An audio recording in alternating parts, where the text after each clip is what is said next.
তালেবের মাঝে আসাবুস সুফার ছাত্র নমুনা ছাত্ররা আছে আসেনি করেন আসাবুস সুফার নমুনা ছাত্র এখানে এই মাদ্রাসা আছে এদের সাথে আপনার সাক্ষাৎ হয়ে যায় সকালে সাক্ষাৎ হয় দুপুরে সাক্ষাৎ রাতের সাক্ষাৎ হইতেছে আলহামদুলিল্লাহ নবী যখন নাকি শুকরিয়া দিতেছে আপনারা শুকরিয়া আদায় করেন আপনাদের নজরে কোনো ভাট ফাট হয় না পুরা সব ফুল হয় না যখন ঘর থেকে বের হন বাসা থেকে বের হন আর সাক্ষাৎ হয় আলেমদের সাথে সাক্ষাৎ হয় হাফেজ কোরআনের সাক্ষাৎ হয় কি বলেন আপনারা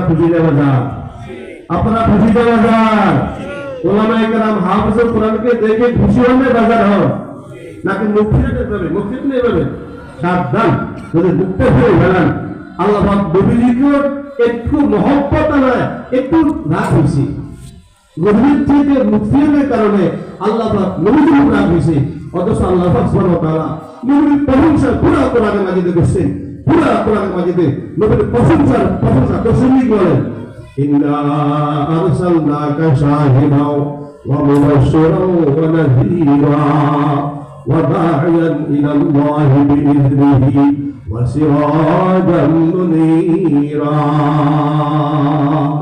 আল্লাহ পাক নবীজিকে শাহিদ বলেছেন দাঈ বলেছেন মুবাশশির বলেছেন নাযীর বলেছেন সিরাজ বলেছেন কি বলেন প্রশংসার শেষে কত প্রশংসা আল্লাহ কত প্রশংসা দিল মেরা তসখীর কিয়া ये कारबी ने दिल मेरा तस्खीर किया ये कारबी ने मक्की मदनी हाशमी मुत्तलबी ने मक्की मदनी हाशमी मुत्तलबी ने पाकीज़ा तरज़ अर्श बुरी जन्नत फिरदौस आराम गहे खाक रसूल अरबी है आराम गहे खाक रसूल अरबी है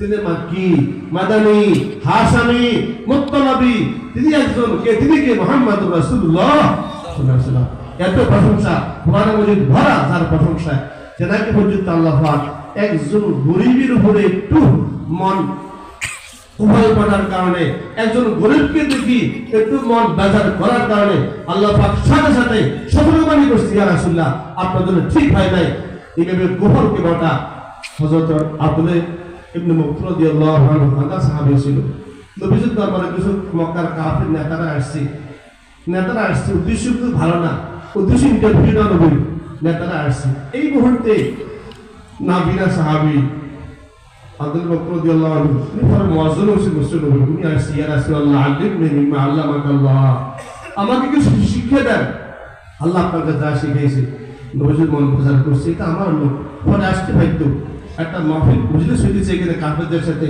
নেতাদের সাথে নেতারা যদি মানুষ হয়ে যায় হেদায়েত পেয়ে যায় পুরো বংশ হেদায়েত পেয়ে যাবে এই সুযোগের পাওয়া যাবে কেমন আব্দুল্লাহ এখন কেন আসলো পরে আসলো তো হইতো নবীজি একবারে কোফর বুঝি ফেলাইছি মুখটাকে ফিরে ফেলাইছি তুমি এখন দাও আল্লাহ পাক সাথে সাথে আয়াত নাযিল করেছেন আবাসা ওয়া তাওয়াল্লা আন জাআহুল আমা একজন আদা সাহাবী আসি সে তালেব বনি আসি হাদিসের তালেব বনি আসি আপনি কেন মনটাকে খারাপ করলেন আপনি কেন মনটাকে গালা করলেন আপনি কেন ঘরটাকে করলেন আপনার জন্য কখনো ঠিক হয় না কখনো ঠিক হয় নাই ওই যে কাফের বসে নেতারা আছে এদের থেকে ব্যক্তি অনেক গুণ ভালো গরিব হইতে পারে দুর্বল হইতে পারে আন্ডা হইতে পারে মাল নাই কিছু নাই তাদের থেকে ব্যক্তি অনেক ভালো ঠিক আছে কি বলে তাহলে বলেন শারীরিক দুর্বল আর্থিক দুর্বল গরিব এতিম মিসকিন অসহায় ছাত্র বেশিরভাগ মাদ্রাসা পড়ে দেখতে এদেরকে অসুন্দর লাগে খারাপ দেখা যাইতেছে আপনার নজরে এদের মর্যাদা এত বেশি জমিনে বসে আল্লাহকে ডাক দিবে আর সাজের থেকে লাভবাকের আওয়াজ আসবে আল্লাহ নবী বলছেন আমি তোমাদেরকে কি জান্নাতি মানুষ কারা করবো না আলা উখবিরুকুম বিআহলিল জান্নাহ কুল্লু যাইফিন মুতাযাআফিন লাউ আকসামা আলাল্লাহি লা আবাররাহু ও আমার সাহাবীরা আমি বলবো না তোমাদেরকে জান্নাতি মানুষ কারা জান্নাতি মানুষ ওই সমস্ত তোমার যারা দুর্বল যাদেরকে দুর্বল মনে করা হয় অসহায় মনে করা হয় এর দিকে ইশারা করে না কখনো, কিন্তু মালিকের সাথে একদম গাঢ় সম্পর্ক। লাউ আসমা আলাল্লাহি লা আবাররাহু, এরা যখন কসম খাইয়া কোনো কথা বলে আল্লাহ পাক সাথে সাথে পুরা করে, আল্লাহর সাথে সাথে পুরা করে। সুবহানাল্লাহ। এরা যখন বলে আল্লাহ বন্যা পানি আসে গেছে, পানিগুলো শুকিয়ে দেন, আল্লাহ সাথে সাথে পানি নিয়ে যায়। এরা যখন দোয়া করে আল্লাহ পূর্ণ ভাইরাস আসে গেছে, মানুষ মারা যাইতেছে, ভাইরাসকে দূর করে, আল্লাহ পাক ভাইরাস গুলা নিয়ে যায়। এরা যখন দোয়া করে অনাবৃষ্টি বৃষ্টি আসছে না, আল্লাহ বৃষ্টি দাও, বৃষ্টি দাও, আল্লাহ বৃষ্টি দান করে।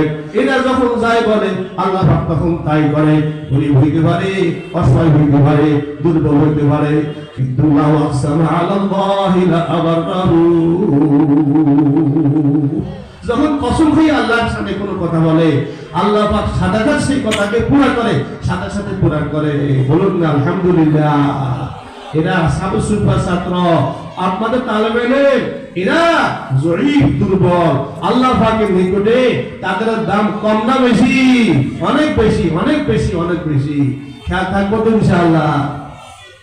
হযরত জাহিদ রাদিয়াল্লাহু আনহু একজন গরীব সাহাবী, হযরত জাহিদ রাদিয়াল্লাহু আনহু গরীব সাহাবী ছিলেন, গ্রাম্য ছিল, তরকারি বিক্রি করত। কি তরকারি বিক্রি করত? নবীর সাথে খুব বেশি প্রেম ভালোবাসা ছিল, আশেক রাসূল ছিল। গ্রামে যখন কোনো তরকারি বের হইতো, এখনো শহরে হতো নাই, জাহিদ রাদিয়াল্লাহু আনহু গ্রাম থেকে তরকারি নিয়ে নবীর জন্য হাদিয়া দিয়ে আসতো। ইয়া রাসূলুল্লাহ, আমাদের গাছ থেকে প্রথম কদু, প্রথম বেগুন, প্রথম শিম, প্রথম এরকম ফলাফল বের হয়েছে, আমরা এখনো খাই নাই, ইয়া রাসূলুল্লাহ, আমরা খাই নাই, আপনার জন্য প্রথম ফল হাদিয়া নিয়ে আসছি। সুবহানাল্লাহ, সুবহানাল্লাহ। এত মহব্বত নবীর জন্য ছিল। আপনারাও করবেন, যখন কেউ গাছ লাগান, কোনো কিছু লাগান, নারকেল গাছ হোক, সুপারি হোক, কোন তরকারি হোক, প্রথম তরকারি, প্রথম ফল এ তারা বলেন এই মাদ্রাসায় প্রথম ফলটা দিবেন, আল্লাহ পাক আপনার ফলে বরকত দিবে, আপনার জারাতে বরকত দিবে, আপনার খেতে বরকত দিবে। সাহাবারা এই আমল করতেন। আমরা আমল করতে হযরত ইনশাআল্লাহ কি বলেন, ব্যবসাতে প্রথম মাল নিয়ে আসছেন, প্রথম মালের একটা অংশ আগে মাদ্রাসা তালেবে দিয়ে দিবেন, এরপর নিজে খাবেন, এর নিজে বিক্রি করবেন, আল্লাহ অনেক বরকত দিবে, অনেক বরকত দিবে ইনশাআল্লাহ। নবী মুহাম্মদ রাসূলুল্লাহ সাল্লাল্লাহু আলাইহি ওয়াসাল্লাম মদিনার বাজারে গেলেন, তো জাহিদ রাদিয়াল্লাহু আনহু সিটা সিটা কাপড়, ফোটা ফোটা কাপড়, জামা কাপড়, এরকম সারা জুতা, এক পাশে দাঁড়ায় তরকারি বিক্রি করতেছে, সামনে টুকরি আছে। নবী যখন বাজারে গিয়েছে, মদিনার বাজারে, সব ব্যবসায়ীকে তাকায় রয়েছে। নবীজি কার দোকানে বসেনি, কার দোকানে বসেনি, যেই দোকানে বসে সে তো বরকতওয়ালা হবে, ভাগ্যবান হবে। নবীজি কোনো দোকানে বসেন নাই, কোটিপতি আছে, মালওয়ালা আছে, অনেক ধনী আছে, অনেক আছে, বড় দোকান আছে, কোনো দোকানে বসেন নাই। ওই যে জাহিদ রাদিয়াল্লাহু আনহু গরীব সাহাবী আছে, তার পিছনে আসতে গিয়ে এখানে চক্ষুটাকে বন্ধ করে বসছে। সুবহানাল্লাহ। এক বন্ধু আর এক বন্ধুর সাথে মস্কারি করে না, মস্কারি করে, চোখ এইভাবে ধরছে। ধোয়ার পরে এখন সে তো চিনে নাই কে, প্রশংসা করতেছে, আমার চক্ষুকে ধরছে, ছেড়ে দেন, ছেড়ে দেন, ছেড়ে দেন, ছেড়ে দেন, ছেড়ে দেন, ছেড়ে দেন। নবী তখন বলতেছে, মাইয়াস্তারি হাযাল আবদা, মাইয়াস্তারি হাযাল আবদা, মাইয়াস্তারি হাযাল আবদা। কে আসো আমারে গোলাম কম ক্রয় করবে, কে আসো আমারে গোলাম ক্রয় করবে, কে আসো আমারে গোলাম ক্রয় করবে। নবী তাকে গোলাম বলছে, সে বুঝতে পারলো নবীজি তো আমার চক্ষু ধরছে, খুশি হয়ে গেছে। এখন নবী যেসে মোবারকের সাথে আরো ফিটটাকে লাগাইতেছে, এই না সুযোগ, আরো ফিটটাকে লাগাইতেছে, আরো লাগাইতেছে, বরকত দিতেছে, বরকত দিতেছে, বরকত দিতেছে। নবীজি বলতেছে, মাই ইয়াশতারি হাযারা, নবী বিক্রেতা সাজিয়ে গেছে, যান ব্যাংক গাড়িওয়ালা বলে, বধু আছে, বলনা আছে, তলনা আছে, এত টাকা বলে ঠিক বলেন, বলতেছে আমার এই গোলামকে ক্রয় করবে। সাথে সাথে জাহিদ বলি, ইয়া রাসূলুল্লাহ, আমি আপনার গোলাম, আপনার আমার ভাগ্য, আমি গোলাম হইতে যাই, আপনি বিক্রি করেন। তবে একটি কথা, ইয়া রাসূলুল্লাহ, আমি একবারে কালো গোলাম, আমি কালো মানুষ, জামাটাও ছিঁড়া ফাটা, জুতোটাও ছিঁড়া ফাটা, মানুষ আমাকে বেশি পছন্দ করে না, আপনি আমাকে বিক্রি করলে বেশি মূল্য পাবেন না, বেশি দাম পাবেন না। ইয়া রাসূলুল্লাহ, যদি ভালো গোলাম পাইতে কিছু দাম পাইতে, আপনি তো আমার বিক্রি, আমি বিক্রি করবো, আমি বিক্রি করতে রাজি আছি, রাজি আছি, আমার দাম কম হবে কিন্তু রাজি আছি, বিক্রি হইতে রাজি আছে। আল্লাহ রাসূল জবানে কি কথা আছে, নবী সাল্লাল্লাহু আলাইহি ওয়াসাল্লাম, মানুষের তোমার দাম কম হইতে পারে, আমার দাম কম হইতে পারে, জামা সিনা ছাড়া, জুতা সিনা ফাড়া, মানুষের দাম কম হইতে পারে। ওয়ালাকিন ইনদাল্লাহি লাস্তা বিকাসিদি, ওয়ালাকিন ইনদাল্লাহি লাস্তা বিকাসিদি, ওয়ালাকিন ইনদাল্লাহি লাস্তা বিকাসিদি। ও জাহেল, আল্লাহর কাছে তুমি বেদামা নয়, আল্লাহর কাছে বেদামা নয়। তোমার দাম অনেক বেশি, কোটিপতির থেকে বেশি, লাখপতির থেকে বেশি, ব্যবসায়িকের থেকে বেশি, ফ্যাক্টরির মালিকওয়ালার থেকে বেশি, বাড়িওয়ালার থেকে বেশি, গাড়িওয়ালার থেকে বেশি। অমুক তমুক থেকে তুমি কালো হইতে পারো, চেনা ফেরা জামা হইতে পারি, বরং এত মহব্বত আমার জন্য, আল্লাহ পাকের জন্য এসকে মহব্বতের কারণে আল্লাহর কাছে বহুত বড় দামি, বহুত বড় দামি। সুবহানাল্লাহ। এই আয়াতের ব্যাপারে আল্লাহ নবী রাহমাতুল্লাহ আলাইহি বলছেন, হাযাল আয়া, এই আয়াত নাযিল হইছে গরীবদের ব্যাপারে। গরীবদেরকে কেউ কখনো তুচ্ছ-তাচ্ছ করবো না। আমরা গরীবদেরকে তুচ্ছ-তাচ্ছ করি, গরীবদেরকে খুব বাহবা দিই, গরীবদেরকে বহু পছন্দ করি। তার থেকে মাল পাওয়া যাবে, এই পাওয়া যাবে, সেই পাওয়া যাবে। গরিবের দাম নাই, সে রেলগাড়ি চালায়। গরিবের দাম নাই, সে রিক্সা চালায়। গরিবের দাম নাই, তার কিছু নাই। গরিবের দাম নাই, সে মাদ্রাসা পড়ে, কোটিপতি স্কুল কলেজে পড়ে, তার দাম, মাদ্রাসার দাম নাই। সাবধান, সাবধান। গরিবের দাম যদি ইমানওয়ালা হইতে পারে, ইমানওয়ালা হইতে পারে, তার দাম ওই গরিব থেকে অনেক গুণ বেশি, অনেক গুণ বেশি। ঠিক না ঠিক বলে? মাদ্রাসার তালেবের দাম কম না বেশি? তালেবের দাম কত না বেশি? অনেক বেশি, অনেকই বেশি, অনেক বেশি, অনেক বেশি, অনেক বেশি। وقال رسول الله صلى الله عليه وسلم الا اخبركم باهل النار। হুজুর বলে, আমি কি তোমাদেরকে জাহান্নামী কারা হবে এই কথা বলবো না? হুজুর বলে, জাহান্নামী কারা? কুল্লু জাওয়াজিন মুতাকাব্বিরিন, কুল্লু উতুল্লিন জাওয়াজিন মুতাকাব্বিরিন। খেয়াল করি, জাহান্নামী হবে সমস্ত মানুষ যারা অহংকারী করে, বদমেজাজ, পরামর্শ করে না, মশওয়ারা করে না, নিজে যাই করে তাই করে, কারো জিজ্ঞাসা করে না, আমার মতে চলবে, আমার কথায় চলবে। 1 লক্ষ লোক ভালো, তার কোনো অসুবিধা নাই, ব্যবসাতে কোনো অসুবিধা নাই, আমি যাই করি তাই করতে হবে, আমি যাই করি তাই করতে হবে। বদমেজাজ, বদআখলাক, জুলুম করনেওয়ালা, অহংকারী করনেওয়ালা। নবী বলেন, এই ব্যক্তি জাহান্নামে, জাহান্নামে জুলুম শোনা। আউযুবিল্লাহ। এদের লোক আসেনি কি বলেন? আসেনি কি বলেন? কারোর ভাবটা ওঠে না। কুল্লু উতুল্লিন জাওয়াজিন মুস্তাকবিরিন। অহংকারী কখনো করবো না, তাকাব্বুরি কখনো করবো না, বদমেজাজ কখনো হবো না, রাগান্বিত কখনো হবো না। মানুষের সাথে মহব্বতের সাথে চলবো, আখলাক দিয়া চলবো, নরম নরম কথা বলবো। বলতে ইনশাআল্লাহ, ফাবিমা রাহমাতিন মিনাল্লাহি লিনতা লাহুম ওয়ালাউ কুনতা ফাযযান গালিযাল কলবি লানফাদ্দু মিন হাওলিক। আল্লাহ পাকের সাথে আমার হাবিব, আমি আপনাকে নরম কথাওয়ালা বানাইছি। আপনার জবানের কথা নরম, আপনার ভাষা সুন্দর, কত সুন্দর, কত সুন্দর। আপনার জবান যখন কেউ বসে আর উঠতে কাহার মনে চায় না, জবানে কত সুন্দর কথা বের হয়। আমি আপনার গোয়ার বানাই নাই, বদমেজাজ কখনো বানাই নাই। ঠিক আছে, কি বলে? আর আমাদের ব্যাপারে বুঝলে মানুষ মনে হচ্ছে খানা ফুলি, ভালো কথা বলি না, খারাপ কথা বলি, বদআখলাকের কথা বলি, মানুষের কোনো কষ্ট যায় এমন কথা বলি। সাবধান, কখনো এমন কথা বলবো না যার দ্বারা আরেক মানুষের কোনো আঘাত যায়, কষ্ট যায়। কোন কথা কখনো বলবো না। বলেন, আল্লাহ আমাদের জবানকে নরম করিয়ে দেয়, আমাদের কথাকে নরম করিয়ে দেয়, আমাদের ভাষাকে নরম করিয়ে দেয়। আল্লাহ জিহ্বাকে নরম করছে কথা নরম বলার জন্য। 32টি দাঁত অনেক শক্ত, এর ভিতরে জিহ্বা নরম থাকে। আল্লাহ দেখাই দিছে যে জিহ্বার শত্রু, 32টা শত্রু তার আশেপাশে আছে। এইভাবে জিহ্বা বসবাস করতেছে দুনিয়া। আশেপাশে লক্ষ লক্ষ জালিম থাকবে, লক্ষ লক্ষ শত্রু থাকবে।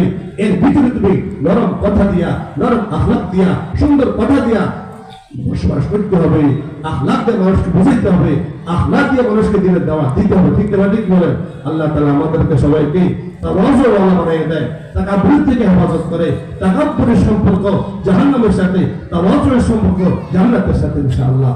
যে কথা ভাবনা শুরু করছিলাম, আল্লাহ তাআলা আমাদেরকে মুতাওয়াজি, বিনয়ী বানিয়ে দেয়। তাকাব্বুর থেকে, অহংকারী থেকে, বড়পন থেকে, বদমেজাজ থেকে, যার সম্পর্ক জাহান্নামের সাথে, আল্লাহ আমাদেরকে হেফাজত করবেন আমিন। কলম হালাতকে পরিবর্তন করে দেয়, জিন্দেগির নূরকে পরিবর্তন করে দেয়। আল্লাহ আমাদেরকে হেদায়েত নসিব করো, নাজাতের ফয়সালা করো, মাদ্রাসা কবুল করো বলে আমিন, বলে আমিন। ওয়া আখিরু দাওয়ানা আলহামদুলিল্লাহি রাব্বিল আলামিন ওয়া সাল্লাল্লাহু তাআলা আলা খায়রি খালকিহি মুহাম্মাদিন ওয়া আলা আলিহি ওয়া আসহাবিহি আজমাইন। আসসালামু আলাইকুম ওয়া রাহমাতুল্লাহি ওয়া বারাকাতুহু। মাশাআল্লাহ, আলহামদুলিল্লাহ। হযরতের হৃদয় নিংড়ানো কথাগুলোর উপর আমাদেরকে আমল করার তৌফিক দান করেন। সম্মানিত উপস্থিতি, আপনারা জেনে আনন্দিত হবেন যে আমাদের এই ষোলগড় মাদ্রাসা প্রতিষ্ঠিত হয় 1996 সাল থেকে।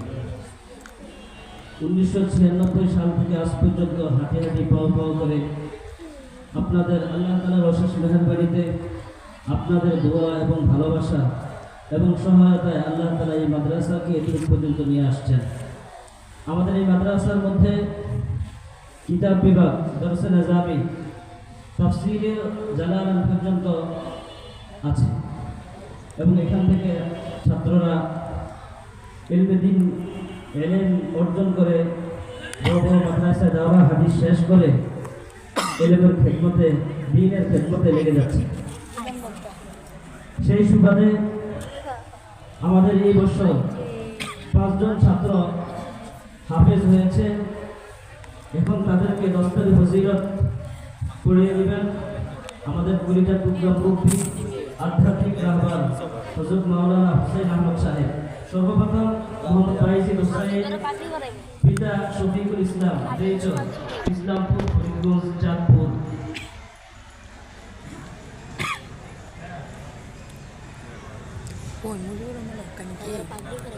দ্বিতীয় দস্তরে ফজিলত গ্রহণ করছে মোহাম্মদ সাজিদুর রহমান, পিতা ফজলুর রহমান, গ্রাম মধ্যবালিয়া, ফরাক্কাবাদ, চাঁদপুর। তৃতীয় দস্তরে ফজিলত গ্রহণ করছে মোহাম্মদ ইমরান হুসাইন, পিতা মাওলানা হাবিবুল্লাহ, গ্রাম নানুপুর, বাংলা বাজার, চাঁদপুর।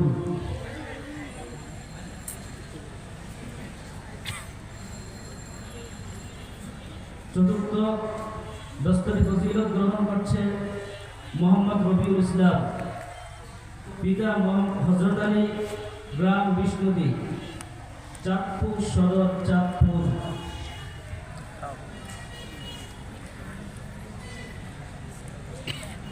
পঞ্চম মোহাম্মদ শাহিদুল ইসলাম, পিতা জনাব মোহাম্মদ আব্দুর রহমান, গ্রাম দক্ষিণ বদরপুর, পোস্ট গীতকালান্দিয়া, ফরিদগঞ্জ, চাঁদপুর।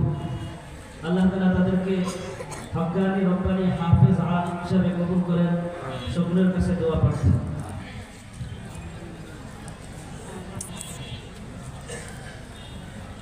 সম্মানিত উপস্থিতি,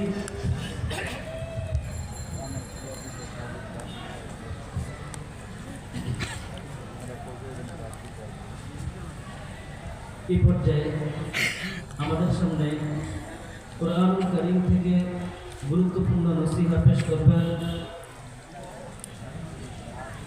জনাব হযরত মাওলানা মুফতি আব্দুল মুমিন মুরাদাবাদী, খতিব বাইতুন নাজাত জামে মসজিদ, সদরঘাট, ঢাকা।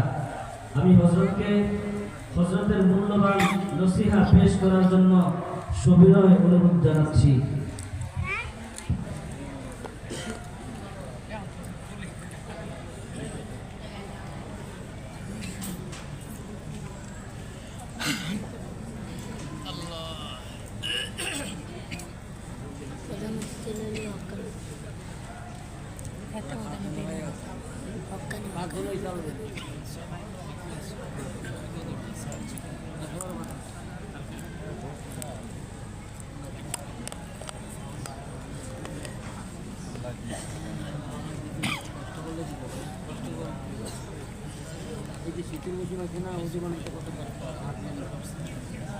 আমার করতে বকুয়া তুললে হইতো না, আমার করতে নমস এদের আমার মানিকে এই মাদ্রাসায় থাকি প্রতিকে ছাত্ররা আমার লাগা এই নমাজ দিয়ে বিশ্বাস করি 800 বছর না 800 বছর আমি سيدنا محمد وعلى آله وصحبه আমার বাড়ি মোমিনপুর ওই মোমিনপুর অনেক মজা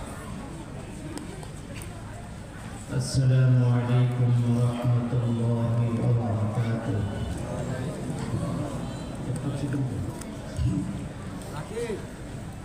الحمد لله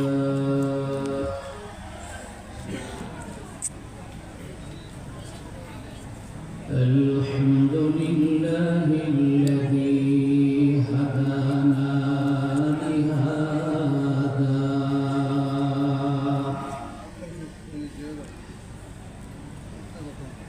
وما كنا لنهتدي لولا أن هدانا الله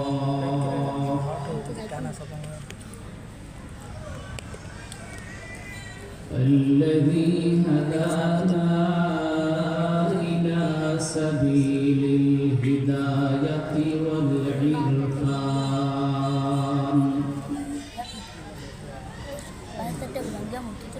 وأمرنا بالإيمان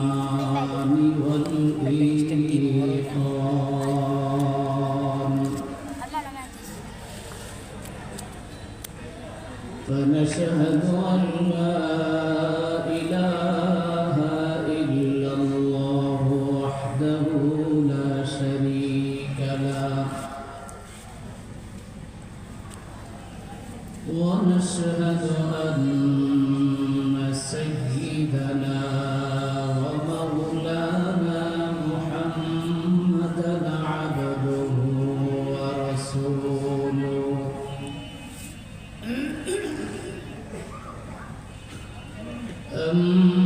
أما بعد فأعوذ بالله من الشيطان الرجيم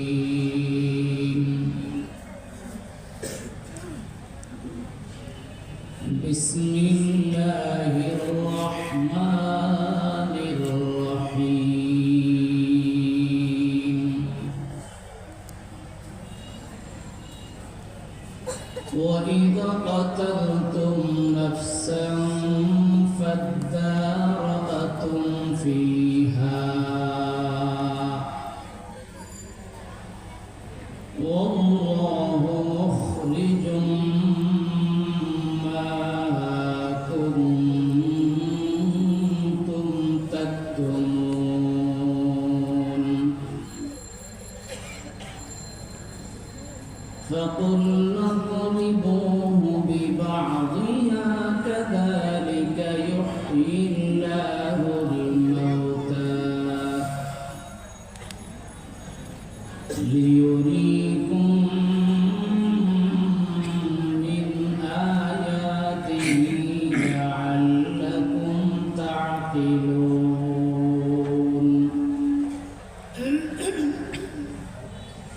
وقال النبي صلى الله تعالى عليه وسلم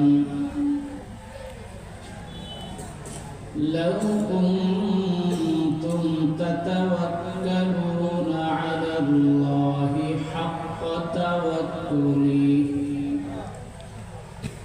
لرزقكم كما يرزق الطير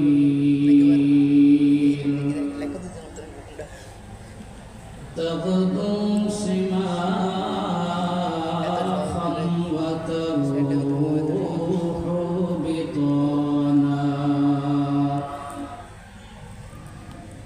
أو كما قال النبي عليه الصلاة والسلام صدق الله مولانا العظيم وصدق رسوله النبي الكريم ونحن على ذلك من الشاهدين والشاكرين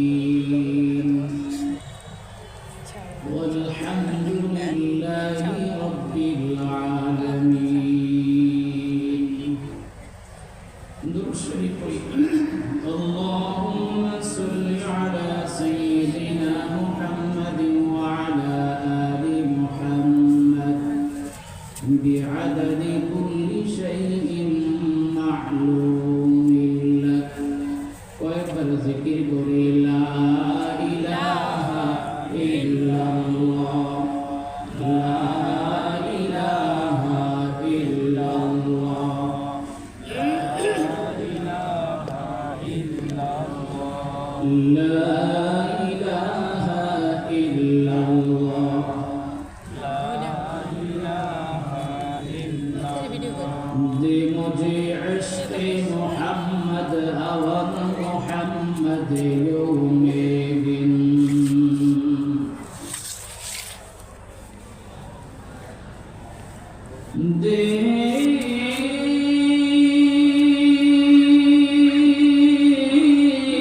मोहतरम हजरत सदर इजलास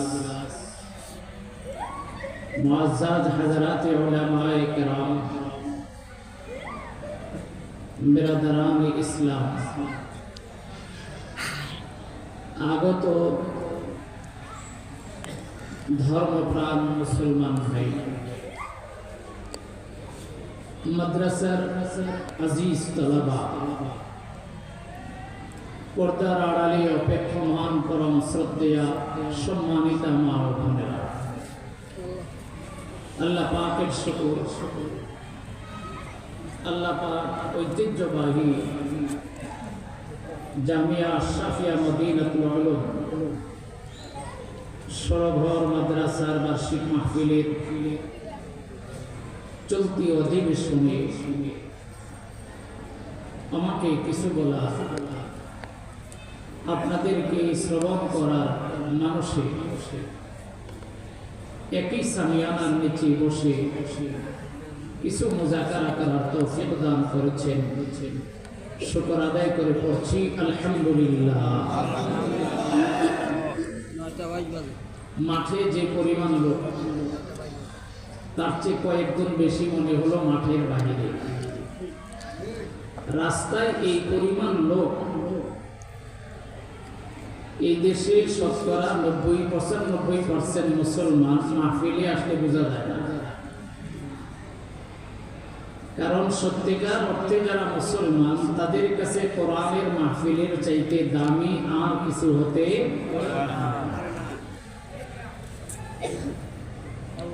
রাস্তায় যারা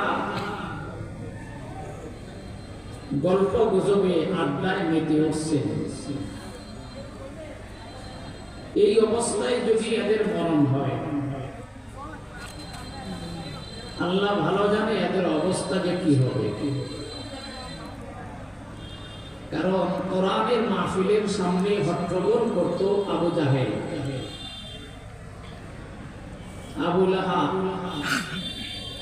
আখনাস ইবনে শারির, উতবা ইবনে মুগীরা, উতবা শাইবা ওয়ালিদ ইবনে মুগীরা, এই সমস্ত কুখ্যাত কাফেররা মাহফিলের সামনে উচ্চ আওয়াজে কথা বলতো, হট্টগোল করতো, যাতে করে কোরআনের বয়ান শোনা না যায়। আর আজকে মাহফিলের সামনে যারা হট্টগোল করতেছে, রাস্তায় গল্প গুজব করতেছে, এরা কেউ তো আবু জাহাল না, কিন্তু এদের কর্মকাণ্ড আবু জাহাল আর কাফেরদের সঙ্গে মিলে যায়। তো আল্লাহর নবীর হাদিস আছে, মান তাশাব্বাহা বিকওমিন ফাহুয়া মিনহুম, যার কাজের সঙ্গে যার মিল জাহান্নামেও তার মিল, আখিরাতের প্রতিটা ঘাটিতেও থাকবে তার সাথে মিল। আমরা এটাকে খুব মামুলি মনে করি। মাহফিলের সামনে হট্টগোল করা, গন্ডগোল করা, কথাবার্তা বলা, এটা বিজাতীয় সভ্য এবং কালচার। এটা কোনো মুসলিম জাতির কালচার হতে পারে না। নিশ্চয়ই যারা রাস্তায় দাঁড়িয়ে হট্টগোল করছে নিশ্চয়ই এরা মুসলমান, মুসলমানের সন্তান, কোনো সন্দেহ নাই। কিন্তু কর্মকাণ্ডটা কাফের সাথে মিল হয়ে যায়।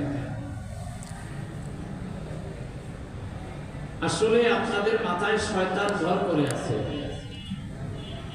শয়তান চায় না এই সুন্দর এক পরিবেশে জান্নাতের এক বাগানে আপনারা ঢুকেন।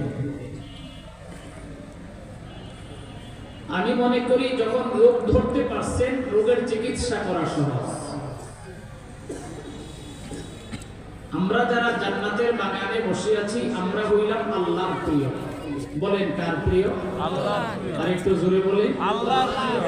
আর যারা বাজারে হাটে মাঠে, আমি মেহেরবানি করে অনুরোধ আপনাদের আওয়াজের কারণে আমার আলোচনায় যেন ব্যাঘাত না হয়, আপনাদের হট্টগোলের কারণে যেন আমার কথা বলতে কষ্ট না হয়। যদি আমার কথা ধারাবাহিকতা নষ্ট হয় আপনাদের হট্টগোলের কারণে, আমি মুসাফির দোয়ার জায়গায় আপনাদের জন্য বদদোয়া করব। কারণ কোরআন হাদিসের বয়ানগুলো আমরা মুখস্থ করে করি না, এগুলো আপনাদের আকাঙ্ক্ষা এবং মনোবাসনা অনুযায়ী আল্লাহ তাআলা আমাদের জবান থেকে কিছু কথা বের করে দেন। এজন্য আমরা যারা এখনো রাস্তাঘাটে দাঁড়িয়ে আছি মেহেরবানি করে মাহফিলের ভিতরে প্যান্ডেলের নিচে চলে আসি। আল্লাহ তাআলা আমাদের সকলকে হিদায়াতের পৌঁছ দান করে উচ্চ আওয়াজে বলেন আমিন। কোরআনে কারীমের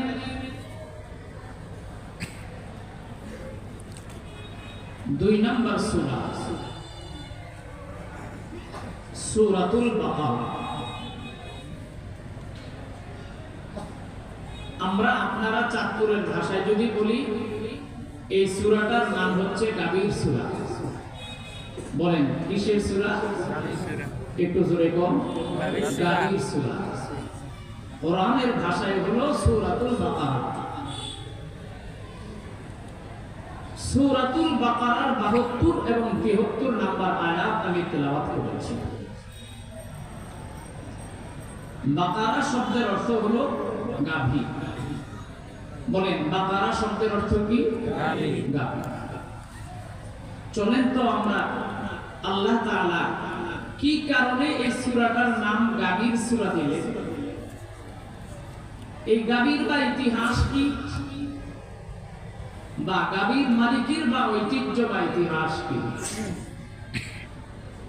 এর উপরে আমি সংক্ষিপ্ত আকারে একটু বিবরণ আপনাদের সামনে উপস্থাপন করব। তবে তার জন্য প্রয়োজন হলো আপনাদের মনোযোগ 100% থাকতে হবে।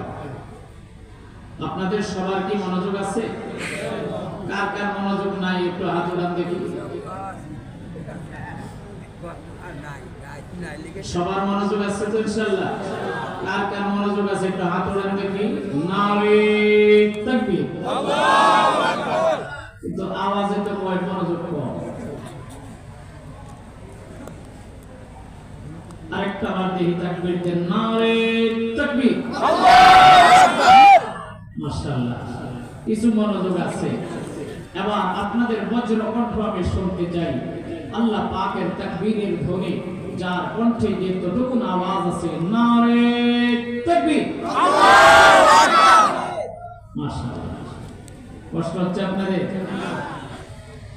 বলেন তো আমি যে সূরাটা পড়লাম এটা কোন সূরা? গাভীর সূরা। এটা কি নতুন শুনলেন আপনারা? গাভীর সূরা হয়তো নতুন শুনছেন, কিন্তু সূরাতুল বাকারা বহুবার শুনছেন। আমি এই সূরা 72 এবং 73 নম্বর দুটো আয়াত প্রথম তেলাওয়াতকৃত আয়াত আল্লাহ পাক বলেন, وَإِذَا قَتَلْتُمْ نَفْسًا فَادَّارَأْتُمْ فِيهَا وَاللَّهُ مُخْرِجٌ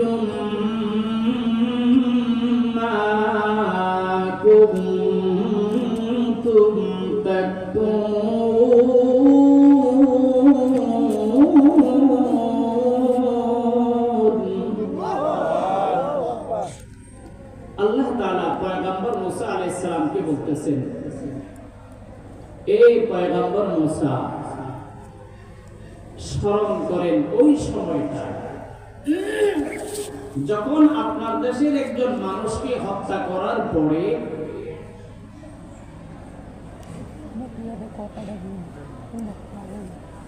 এই নিহত ব্যক্তি কার হাতে হত্যা হলো, খুনিটাকে, এই খুনিটার ব্যাপারে একে অপরকে দোষারোপ করতেছে। আমি বলতেছি আপনি করছেন, আপনি বলতেছেন আমাকে করছেন, আমি করছি। ফাদ্দারাতুম ফিহা ওয়াল্লাহু মুখরিজুম মা কুনতুম তাকতুমুন।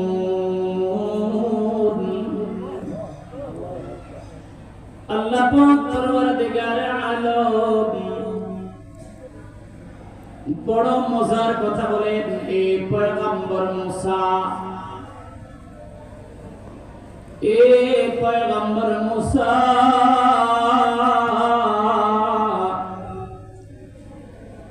আপনার উম্মতের মধ্যে একজন আরেকজনকে হত্যা করার পরে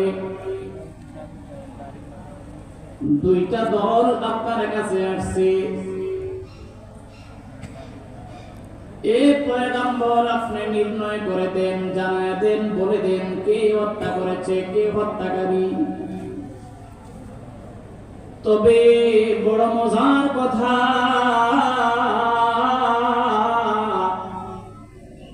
ওয়াল্লাহু মুখরিজুম মা কুনতুম তাকতুমুন। বড় মজার কথা, আল্লাহ পাক নিজেও চান হত্যাকারী যেন চিহ্নিত হয়ে যায়, অপরাধী যেন চিহ্নিত হয়ে যায়। এবার আপনাদের কাছে আমার প্রশ্ন, অপরাধী ব্যক্তিকে আল্লাহ তাআলা যদি চিহ্নিত করতে চান, দুনিয়ার সমস্ত মানুষ যদি অপরাধীকে গোপন করতে চায়, আল্লাহ তাআলা যদি অপরাধীকে মানুষের সামনে চিহ্নিত করে দৃষ্টান্তমূলক শাস্তির ব্যবস্থা করতে চান, দুনিয়ার সমস্ত মানুষের চাওয়ার প্রতিফলন হবে না আল্লাহ তাআলার চাওয়ার প্রতিফলন হবে? আল্লাহ তাআলার একটা কথা আছে, ইযা আরাদা শাইআন আন ইয়াকুলা লাহু কুন ফায়াকুন।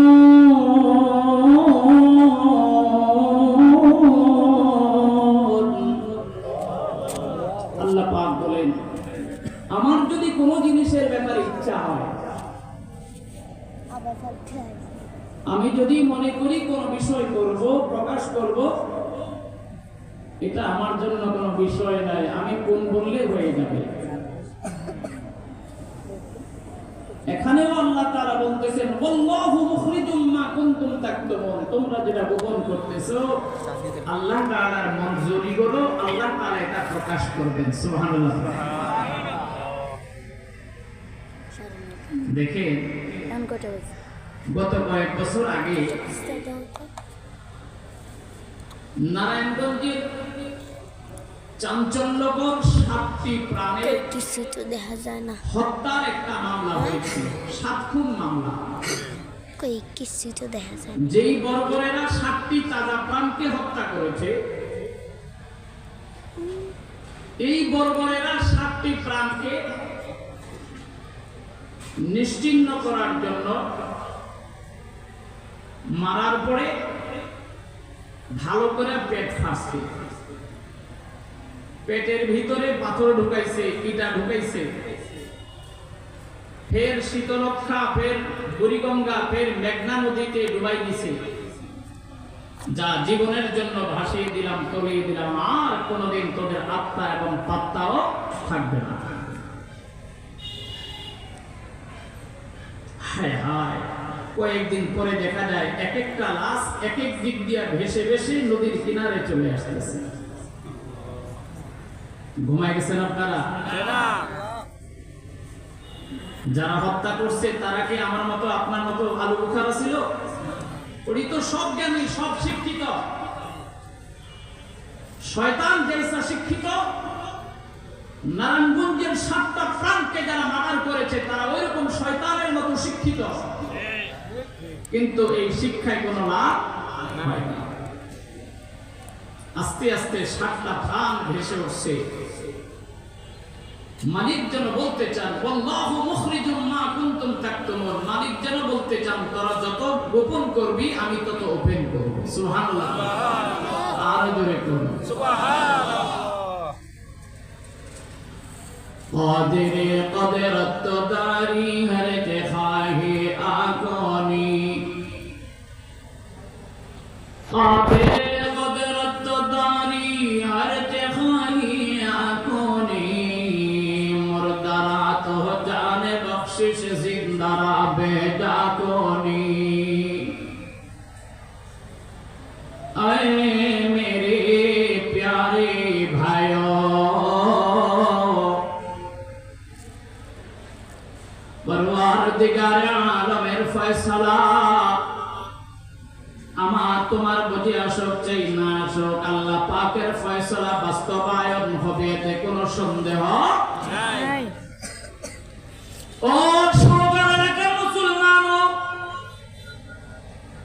বাংলাদেশের মধ্যে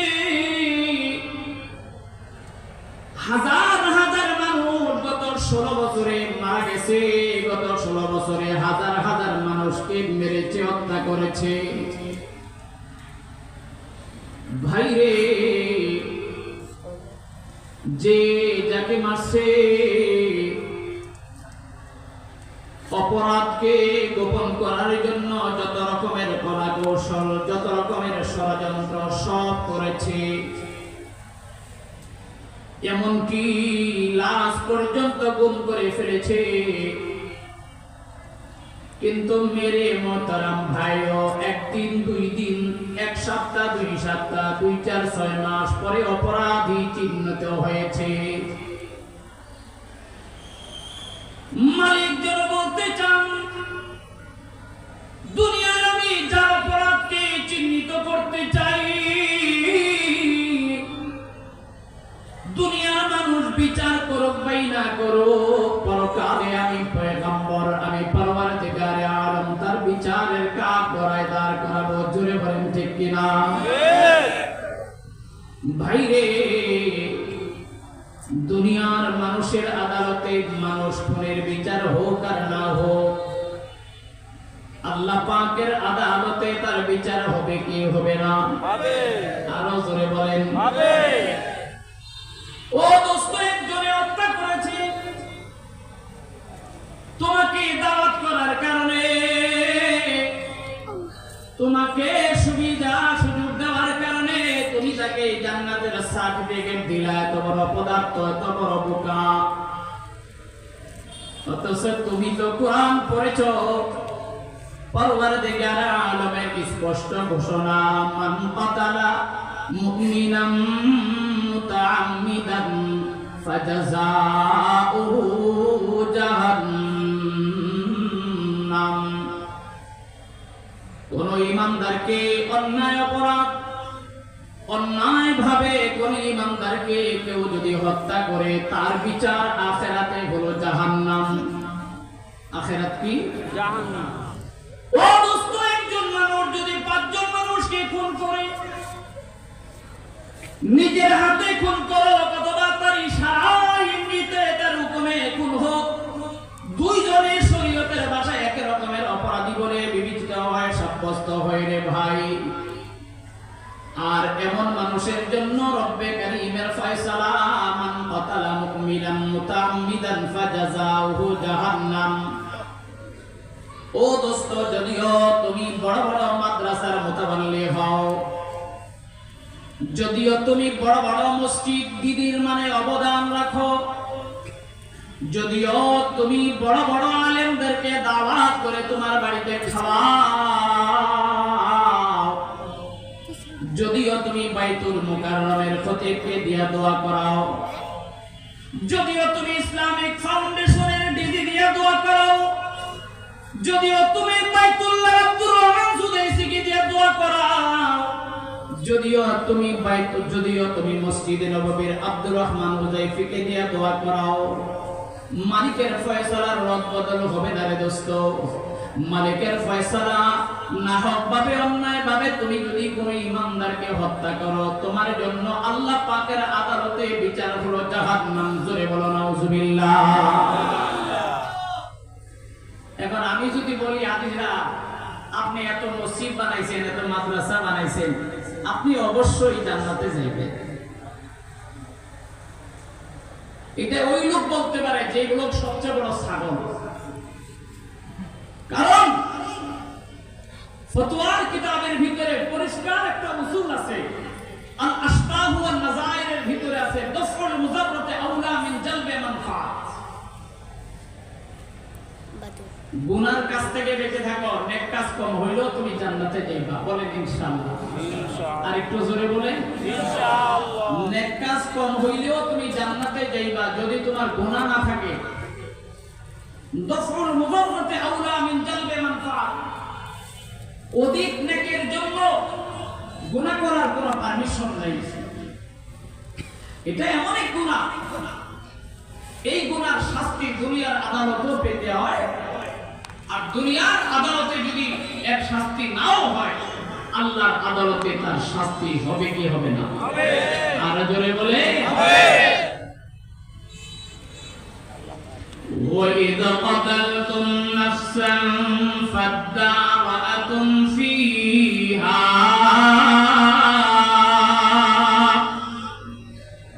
ও পয়গম্বর মুসা, ওই সময়টাকে স্মরণ করেন যখন আপনার উম্মতরা আপনার কাছে একটা হত্যার বিষয় নিয়ে ফতোয়া চাইছে। ওয়াল্লাহু মুখরিজুম মা কুনতুম তাকতুমুন।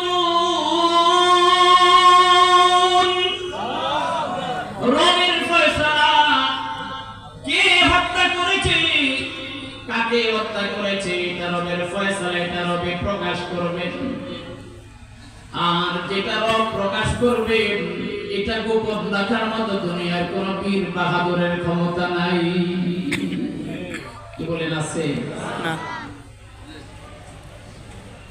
এই আয়াতের তাফসীরে আল্লামা কাজী সানাউল্লাহ পানিপতি রাহমাতুল্লাহি আলাইহি লিখছেন, মিশরের মধ্যে একজন ধনাঢ্য পরিবারের একটা নওজওয়ান ছেলে ছিল, যার নাম আমিল। কি নাম বললাম? আমিল।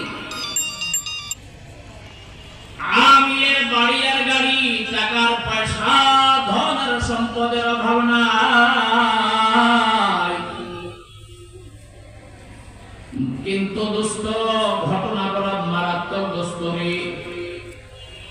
আমিলের বাবাও নাই, আমিলের মাও নাই, আমিলের ভাইও নাই, আমিলের বোনও নাই। আমিলের একটা চাচাতো ভাই আছে। এই চাচাতো ভাই চিন্তা করছে, আমার চাচাতো ভাই, আমার জ্যাঠাতো ভাই আমিলের এত সহায় সম্পদ, আমি মারা গেলে উত্তরাধিকারী হিসাবে আমি তো মালিক হব। যেহেতু আমিলের কোন আপনজন, প্রিয়জন, আত্মীয় স্বজন কেউ নাই, ছেলে মেয়ে নাই, পরিবার নাই,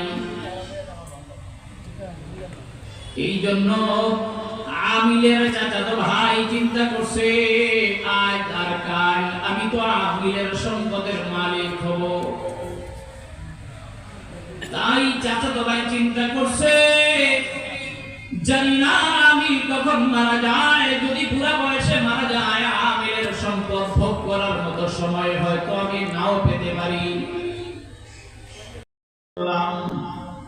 চেকর দাম্মান চেকর দাম্মান চেকর দি, চেকর দাম্মান চেকর দাম্মান চেকর দি, জওয়ানে আমর ফানা কর চেকর দি। হায় হায়, কি করলাম, কি করলাম, কি করলাম। যে যে কোয়ালিটির অন্যায় করুক রে ভাই, অপরাধ করার পরে অপরাধী মানুষ যদি সত্যিকারের মানুষ হয়, তার ভিতরে বিবেকের তাড়না শুরু হয়। জোরে বলেন ঠিক কিনা?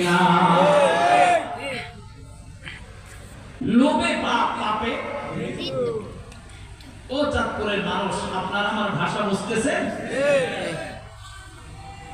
লোভে পাপ, পাপে মৃত্যু। আমিরের চাচাতো ভাই তো বাস্তবিকে আমিরের সম্পদের উত্তরাধিকারী হিসাবে মালিক হতো বাস্তব, কিন্তু মরার পরে।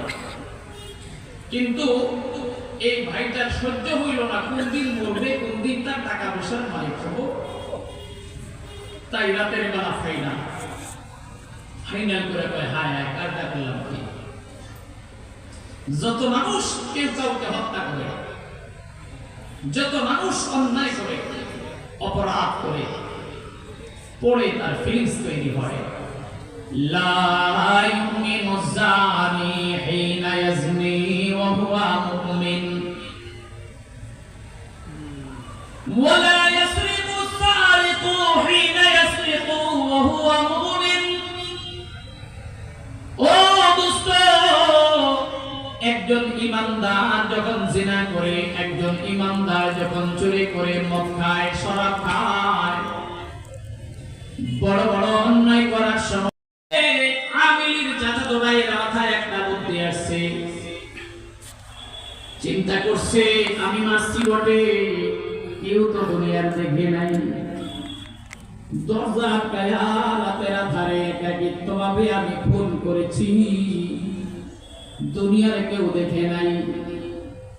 রাত থাকতে থাকতে আমি আমার ভাইয়ের লাশটাকে কাঁধে করে আমার প্রতিবেশী বাড়ির উঠানের মধ্যে ঘরের আঙ্গিনায় আমি রেখে আসবো, যাতে করে আমি যে মারছি এটা যেন কোনোদিন প্রমাণ হয়, কোনোদিন প্রকাশ না পায়। কথা কি আপনারা বুঝতেছেন?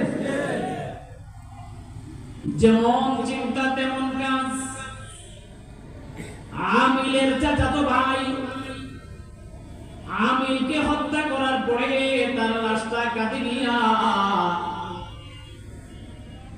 নিজের বাড়ি পার করে প্রতিবেশী একটা বাড়ির উঠানের আঙ্গিনায় ফেলে দিয়ে আসছে।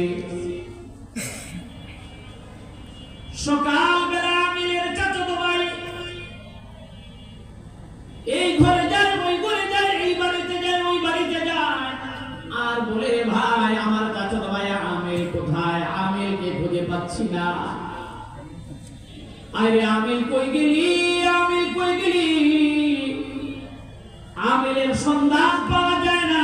এমনকি টিভি আর মিডিয়ার মধ্যে সাক্ষাৎকার দেওয়া শুরু করেছে, আমার ভাইকে খুঁজে পাওয়া যাচ্ছে না।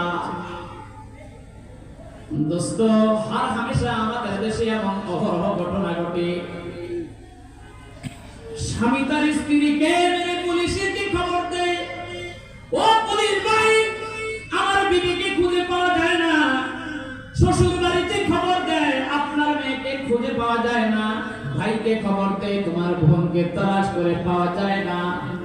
স্বামী বেচারা তারা বিবিকে মেরে গর্তের মধ্যে ফালায় রাখছে, রাস্তার মধ্যে ফালায় রাখছে। আবার কোন কোন জায়গায় এমন হয় স্বামীকে মেরে স্ত্রী বিভিন্ন জায়গায় খবর লাগায়, স্বামীকে খুঁজে পাওয়া যায় না। ও দোস্ত, গত কয়েকদিন আগের একটা ঘটনা, বগুড়ার ঘটনা, যদিও এটা পরবর্তীতে মিথ্যা প্রমাণিত হয়েছে। প্রথম সংবাদ প্রচার হয়েছিল সন্তান তার মাকে হত্যা করেছে, হত্যা করে ডিপ ফ্রিজের মধ্যে রেখে দিয়েছে। দোস্ত, যদিও এখন এটা মিথ্যা প্রমাণ হয়েছে, তবে আমাদের সমাজে হাজার ঘটনা এমন আছে নিজে অন্যায় করে অন্যায়কে ঢাকার জন্য হাজার রকমের ষড়যন্ত্র করে। জোরে বলেন ঠিক কিনা? আমিলের ছোট ভাই, চাচাতো ভাই বিভিন্ন বাড়িতে গিয়া কয় আমার ভাইকে খুঁজে পাই না। এই তালাশ করতে করতে ওই তো কোন কোন জায়গায় রাখছে ওই তো জানি কি ভাই, জানেনি? আরে কথা বলেন তাকে। সকালবেলা কয়েক বাড়িতে গিয়া লাশ, যেই বাড়িতে তার চাচাতো ভাই আমিলের লাশ রেখে আসছে ওই বাড়িতে যায়। বাড়ির মালিককে ডাক দিয়ে গো বুয়া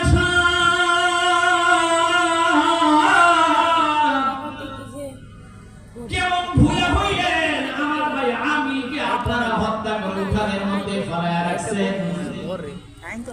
বুয়া সাহেব ডাক দিয়ে কয় ভাই আল্লাহর কসম করে বললাম তোর ভাইকে চিনি না, তোর ভাইকে আমরা হত্যা করি নাই, কিন্তু কার কথা কে শুনে রে? যার বাড়িতে লাশ পাওয়া গেছে তারাই অপরাধী বলে চিহ্নিত হয়। ধরে কোন ঠিক কিনা? এলাকার মানুষ কয়, বেটা তুই যদি এই লোকটারে না মারস তো এই লাশ তোর ঘরের দুয়ারের সামনে এলো। বুঝেন নাই চাঁদপুরের মুসলমান? দেখছেন কেসা চালা মাল্যকে দোষ চাপাইতেছে কার উপরে? অনেক সময় আপনারা তো শহরের মানুষ, গ্রাম অঞ্চলে যখন আমরা ছোট থাকতে যে একটা গরু চুরি করতো, গরু চোর, জীবনে নাম শুনছেন আপনারা? গরু চোর যখন গরু লইয়া দৌড়ায় তো চতুর্দিকের এলাকার মানুষ গরু চোর, গরু চোর, গরু চোর, গরু চোর, ধরে ধরে, গরু চোর ধরে, চতুর্দিক দিয়ে মানুষ নামে। গরু চোর চিন্তা করছে, গরু যদি আমার হাতে থাকে এবার বাজাইরা কলি আর গণ দৌড়ায় একটাও নিচে করবো না। এবার গরু চোর, গরু সেইরা এ তো কয় গরু চোর, গরু চোর, চোর ধরে, চোর ধরে। আসলে যেতে গরু চুরি করছে হেতেও সাধু সাজছে, যে গরু চুরি করছিল মার খাওয়ার ভয়ে এখন ওই নিজে কি সাজছে? সাধু। চোর কে? গরু পাওয়া গেছে কিন্তু চোর আর কইরা পাওয়া যায়। এই আমিরের চাচাতো ভাই এই কাহিনী করছে। লম্বা কথার শেষ কথা, ভুইয়া সাহেব বারবার কইতেছে, আমি কিন্তু বোঝার জন্য কইছি ভুইয়া সাহেব, এটা আপনাদের এই ভুইয়া সাহেবের কথা কই না কিন্তু। তো ভুইয়া সাহেব কয়, আল্লাহর কসম আমি তোর চাচাতো ভাই হত্যা করিনি। আমিরের চাচাতো ভাই বলতেছে, তুই আমার ভাইকে হত্যা করছো, তাহলে আমার ভাইয়ের লাশ তোর বাড়ির সামনে গেছে। দুইজনের সিদ্ধান্ত কইরা কয় ঠিক আছে চল, আমাদের এই দেশের সম্ভ্রান্ত ফ্যামিলির সন্তান হযরতে সাইয়্যিদিনা পয়গম্বর মুসা আলা নবিয়িনা ওয়া আলাইহিস সালাতু ওয়াস সালামের দরবারে যাই। সুবহানাল্লাহ। এ আমার প্রিয় ভাই, আমিরের চাচাতো ভাই বুয়াশার সহ এলাকার গণ্যমান্য লোকেরা পয়গম্বর মুসা আলাইহিস সালামের দরবারে হাজির হয়ে যায়। আমির ডাক দিয়া গো পয়গম্বর,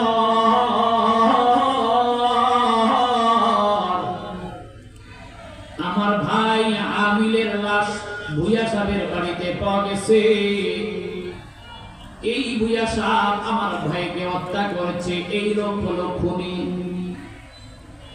ভুইয়া সাহেব ডাক দিয়া গো পয়গম্বর, আমি আল্লাহর নামে শপথ করে বললাম আমিল নামের কোন ছেলেকে আমি হত্যা করি নাই। এলাকার মানুষ ডাক দিয়ে কয়, না বুয়া সাহেব এমন মানুষ নয়, বুয়া সাহেব হত্যা করার মতো মানুষ নয়, বুয়া সাহেব ভালো, বুয়া সাহেব শান্ত। পয়গম্বর মুসা আলাইহিস সালাম চিন্তায় পড়ে গেলেন। দুইটা গ্রুপকে অপেক্ষা করার জন্য পয়গম্বর বললেন, এবার সাইয়্যিদিনা পয়গম্বর মুসা টেলিফোনে কথা বলবেন একজনের সঙ্গে, যার সঙ্গে টেলিফোনে কথা বলবেন তার নাম কি? আরেকটু জোরে বলুন। টেলিফোন মানে মুরাকাবা। কি কাবা? মুরাকাবা। মুসা পয়গম্বর তার ঈমানের লড়াই ফিট আফিকুম আলা আনবিয়াইকুম। আরে ওদের অতীতে এক বনি ইসরাইল জাত ছিল রে, যারা নাকি বারবার নবীদেরকে সুয়াল করতে করতে তিক্ত আর বিরক্ত করত। বিদায় যত সুয়াল করত তারা তত বেশি মুসিবতে পড়ে যেত। জোরে বলেন ঠিক কিনা? বাস্তব উদাহরণ দেখেন, আল্লাহ তাআলার কাছে জানতে চাইলে যে গাবিটার কোয়ালিটি কি হবে, আসলে কোন কোয়ালিটির দরকার ছিল না। হাদিসের মধ্যে বলছে নবী আলাইহিস সালাম কোন কোয়ালিটি দরকার ছিল না। আপনি গোসাদপুরের যে কোনো খামার থেকে একটা গরু ধরে না জবে করে দিলে ফাকুলনা দুরিবুহু বিবাদিহা, ওই গাবির কিছু অংশ মৃত ব্যক্তির শরীরের অংশের সঙ্গে লাগাইলে সঙ্গে সঙ্গে জিন্দা হয়ে যাবে। ওই মুর্দা লোক জিন্দা হয়ে তার হত্যাকারী ব্যক্তির নামকে বইলা আবার মরে যাবে। এটা ছিল আল্লাহর ফয়সালা। কিন্তু এই বর্বরেরা একটার পর একটা সওয়াল করতে রয়েছে। প্রথম সওয়াল হলো, হুজুর আচ্ছা কোন দেখি এই গাড়িটার কোয়ালিটি কি হবে, বৈশিষ্ট্য কি হবে? তো আল্লাহ তাআলা কই জানতে যখন চাইছো যা ভালো করে শোনালো, লা ফারিদুন ওয়ালা বিকরুন, বুড়াও না কুমারীও না। ঘুমাই গেছেন কা? বুড়াও না, কারণ বুড়া মানুষদের কাম হয় না। এই জন্য তো লা ফারিদুন, সাইয়্যিবাও না, ওয়ালা বিকরুন, কুমারীও না, বাকিরাও না, বুড়াও না, আবার একদম কসকসা যুবতীও না, মধ্যম বয়সের। আওয়ানুম বাইনা যালিকা, মধ্যম বয়সের। ফাফআলু মা তুমারুন, যা আল্লাহ জান্নাত দিছে এমনি করে যা। এমনি আবু জাহিলের কথা হুজুর বুঝছি, বয়সের হিসাবটা আমরা পেয়ে গেছি। আচ্ছা একটু কালারটা যদি বলে দিতেন, রংটা একটু কইয়া দেন, কারণ কত রকমের কালার। তো ওই যে বললাম, লা তাসআলু আন আশিয়া ইন তুবদা লাকুম তাসুকুম, যত সুয়াল করবি মুসিবত হবে। ক্বালু দু'ু লানা রাব্বাকা ইউবাইয়িন লানা মা লাউনুহা, ও পয়গম্বর তোমার খোদাকে ডাক দিয়ে জিজ্ঞাসা করো গরুর কালারটা, গাভীর কালারটা কি হবে? পয়গম্বর ডাক দিয়ে কয়, ক্বালা ইন্নাহু ইয়াকুলু ইন্নাহা বাকারাতুন, إنها بقرة صفراء فاقع لونها تسر الناظرين।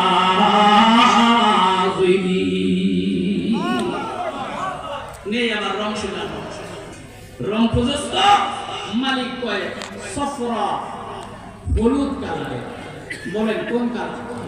আরেকটু জোরে কোন? হলুদ। আপনারা 14 গোষ্ঠীতে হলুদ কালারের গরু দেখছেন? আপনারা 14 গোষ্ঠী না, আদম আলাইহিস সালাম থেকে নিয়ে এই পৃথিবীর বয়স 10,000 বছরের বেশি। এই 10,000 বছরের মধ্যে একটাও হলুদ গাভীর একটা ছিল, আর কোনদিন কোন হলুদ গাভীর পৃথিবীতে আগমন করেনি। রব বলছেন সফরাও, হলুদ কালার, তাও ফাকিরুল লাউনুহা, জ্যান্তেন হলুদ নয়, গাঢ় হলুদ লাগবে, করকরা হলুদ। এর আরো কি করে জানেন? ফের আল্লাহ তাআলা বলতেছেন তাসরুন নাজিরিন, ऐसा হলুদ হবে, ऐसा গাঢ় কালার হবে, ऐसा বর্ণের হবে, আহ একজন মানুষ দেখার পরপরই যেন বলে, আহ কি দেখলাম এটা। বলেন কি দেখলাম? আছে না কিছু জিনিস? মিশরের মহিলারা পয়গম্বর ইউসুফকে একবার দেখার পরে আহা দেখলাম কি, মা হাদা বাশারা, আয় হায় হায়, এতদিন শুনলাম জুলাইখার কাছে জুলাইখা বলে ইউসুফের লাগা পাগল হইছে, ইউসুফ বলে মানুষ, সম্পূর্ণ ভুয়া কথা। মা হাদা বাশারা ইন হাদা ইল্লা মালাকুন কারীম। আরে ইউসুফ তো মানুষই না, ইউসুফ তো আল্লাহর একজন ফেরেশতা। সুবহানাল্লাহ। আরো জোরে কও সুবহানাল্লাহ। মোরা মাঠে ওয়াজ করে গেলাম সুবহানাল্লাহ। कैसा नूर वाला, कैसा तजल्ली वाला, कैसा लवन्न वाला, कैसा खूबसूरत, कैसा हुस्न सूरत, आह मा हादा बशरा इन हादा इल्ला मलकुन करीम। মানে সব কথার এক কথা, কি দেখলাম? বলেন কি দেখলাম? চোখের ঝলক বলতে পারতেছে। ঠিক আছে, এবার একটা খুশি হইছে, হলুদ কালার গরু মিশে গেছে।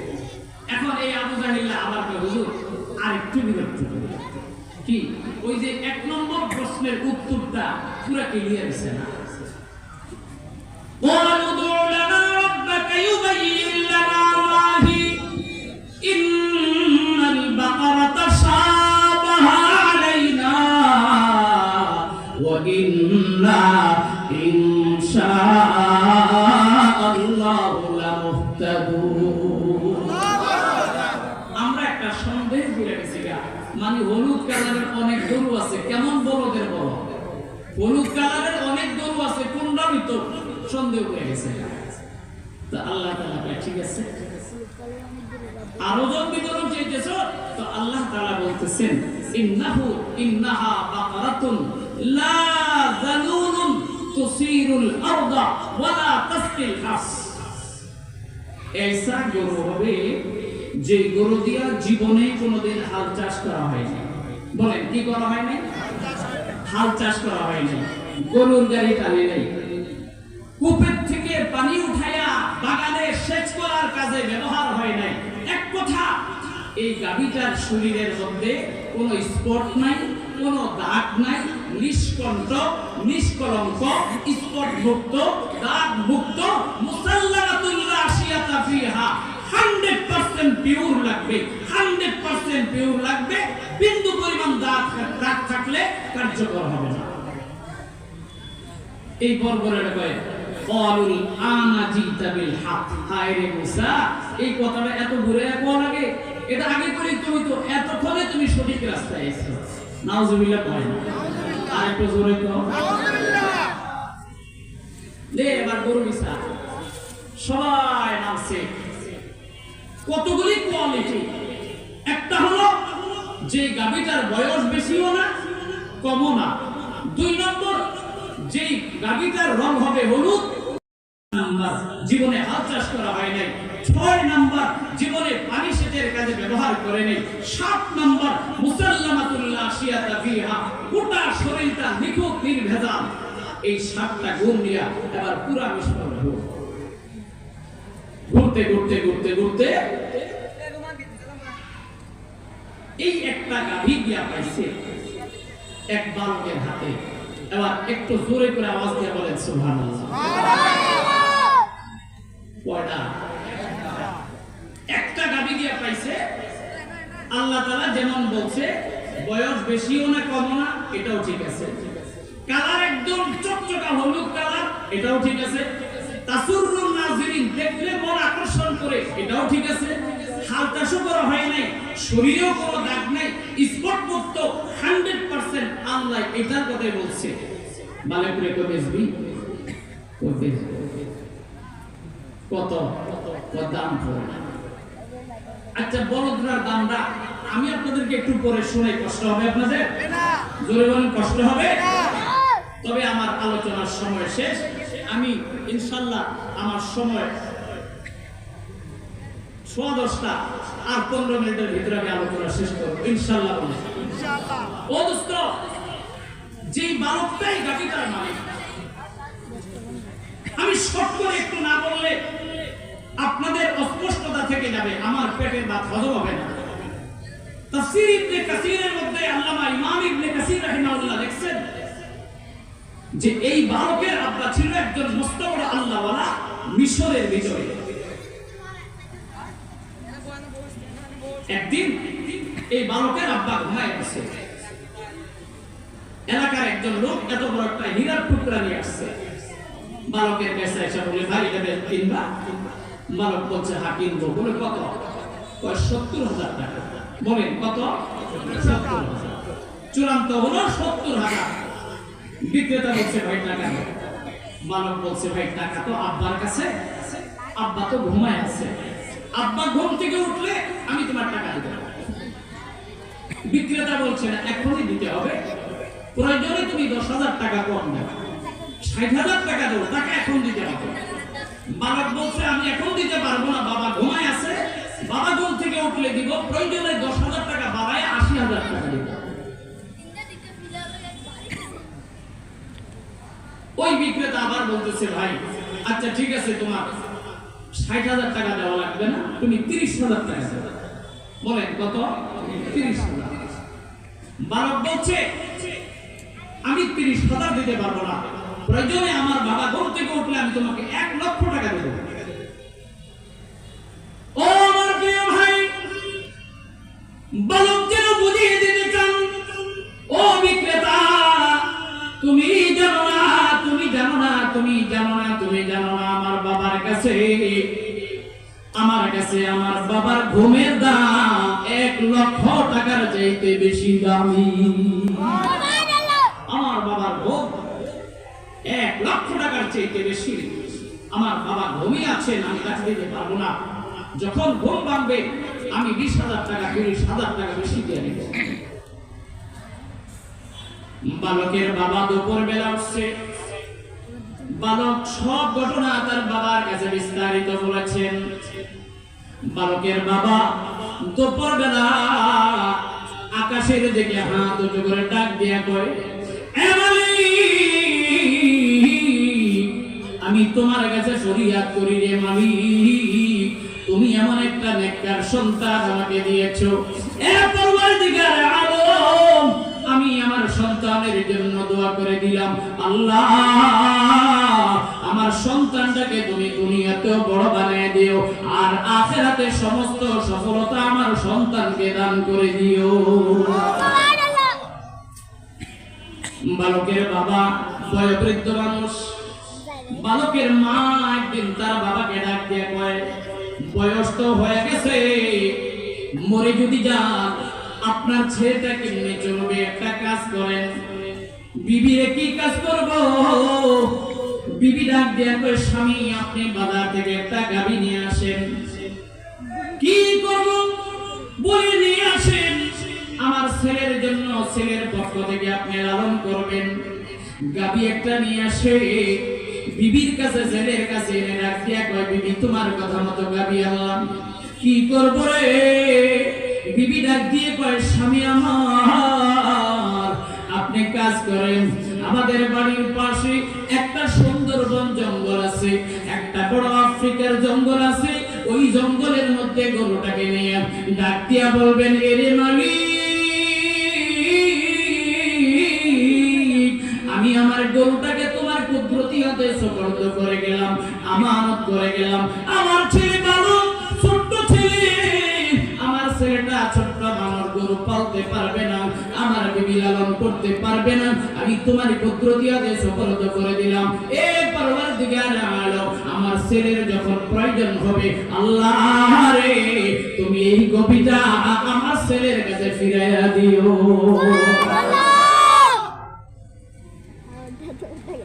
আল্লাহু আকবার। এই কথা বলার কিছুদিন পরে গাভী তো জঙ্গলে ছেড়ে দিয়ে আসছে, আল্লাহর উপরে ভরসা করে। বালকের বাবা মারা গেছে, বালকের একমাত্র মা। বালক ধীরে ধীরে বড় হয়েছে, মাকে ডাক দিয়ে বলে, মা আমি আমার 24টা ঘন্টাকে আমি নিজামুল আওকাত বানিয়েছি, রুটিন বানিয়েছি, 24 ঘন্টার 8 ঘন্টা সময়ে মা আমি তোমার সেবায় থাকবো, তোমার খেদমতে থাকবো, আর বাকি 8 ঘন্টার সময় আমি আল্লাহ পাকের বন্দেগীতে কাটাবো, আর বাকি 8 ঘন্টার সময় আমি আমার জাগতিক কাজের মধ্যে ব্যবহার করব। জোরে বলেন সুবহানাল্লাহ। কয়েকদিন পরে চাকরি নেয়, পয়সা রোজগার করে কিতাবের মধ্যে তাফসীরে মাযহারির মধ্যে লেখেন, ছেলেটা মাকে ডাক দিয়ে বলেন, মা আমি